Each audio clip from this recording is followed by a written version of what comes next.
લીમખેડા તિરંગાના રંગે રંગાયું. 15મી August પૂર્વે ભવ્ય તિરંગા યાત્રા યોજાઈ.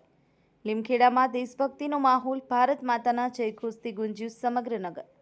લીમખેડા ખાતે 15મી ઓગસ્ટના સ્વાતંત્ર્યતા પર્વને અનુલક્ષી અને દેશભક્તિ અને રાષ્ટ્રપ્રેમની ભાવનાને વધુ પ્રબળ બનાવવાના હેતુથી ભવ્ય તિરંગા યાત્રાનું આયોજન કરવામાં આવ્યું હતું.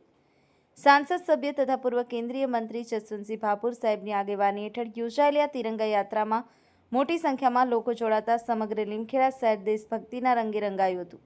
આ તિરંગા યાત્રામાં ધારાસભ્ય શૈલેષભાઈ ભાભોર, મહામંત્રી અનિલભાઈ શાહ, ભરતભાઈ ભરવાડ સહિત સરપંચશ્રીઓ, તાલુકા પંચાયતના સભ્યશ્રીઓ, ભાજપના કાર્યકરો, વિદ્યાર્થીઓ, શિક્ષકો, યુવાનો તેમજ મોટી સંખ્યામાં ગ્રામજનો અને નાગરિકોએ ઉત્સાહપૂર્વક ભાગ લીધો હતો. આ પ્રસંગે દેશની સુરક્ષા માટે સરહદો પર ફરજ બજાવતા સૈનિકો, આંતરિક સુરક્ષા જાળવતા પોલીસ જવાનો, શિક્ષકો, ખેડૂતો, સફાઈ કર્મચારીઓ તથા સમાજના વિવિધ ક્ષેત્રોમાં નિષ્ઠાપૂર્વક સેવા આપતા કર્મયોગીઓના યોગદાનને સન્માન સાથે યાદ કરવામાં આવ્યું હતું. તિરંગાની આનબાન અને શાન સાથે યોજાયેલી આ ભવ્ય યાત્રાએ લીમખેડામાં એકતા, અખંડિતતા અને દેશભક્તિનો ગૌરવપૂર્ણ સંદેશ આપ્યો હતો. 15મી ઓગસ્ટના સ્વાતંત્ર્યતા પર્વની પૂર્વ સંધ્યાએ લીમખેડામાં યોજાયેલી આ ભવ્ય તિરંગા યાત્રાએ સમગ્ર પંથકમાં દેશભક્તિનો જુસ્સો જગાવ્યો હતો અને રાષ્ટ્રપ્રેમના રંગે રંગાયેલું લીમખેડા એકતાના સંદેશ સાથે ગુંજી ઉઠ્યું હતું.